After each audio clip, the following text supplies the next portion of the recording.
Ladakh ரைடில் CD 125 பண்ணிட்டு இருந்தோம்ல. இப்போ பார்த்தீங்கன்னா கரெக்டாக லடாக்கோட ஃபேமஸ் பிளேஸு காதுங்களா ரீச் ஆகிட்டோம். கிட்டத்தட்ட நியர் 18,000 கிட்டே இருக்கும் பாருங்கள். 17,982 ஃபீட்டில் வந்து நம்ம ரைட் பண்ணிகிட்டு இருக்கோம்.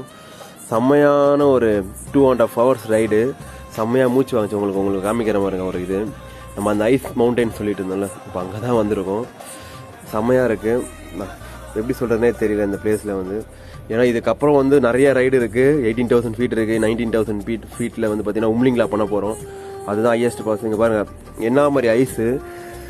இந்த இதை பார்க்குறது தான் அவ்வளோ தூரத்துலேருந்து சென்னையிலேருந்து ரைட் பண்ணி கிட்டத்தட்ட வந்து பார்த்தீங்கன்னா 4,500 கிலோமீட்டர்ஸு. அங்கேருந்து டங்லாங்லா, மணாலி, நிறைய பார்லாச்சா, நிறையா பிளேஸ் எல்லாம் வந்து கவர் பண்ணி அங்கேருந்து வந்து இங்கே வந்தது. இங்கேருந்து பார்த்தீங்கன்னா நம்ம காதுங்களா முடிச்சுட்டு டிஸ்கேட் போக போகிறோம். டிஸ்கேட்லேருந்து பாகிஸ்தான் கடைசி வில்லேஜ் போக போகிறோம். தாங்குன்னு ஒரு வில்லேஜ் இருக்குது. அந்த மாதிரி பார்த்தீங்கன்னா உம்லிங்களா வரைக்கும் நம்ம ரைடு இருக்குது.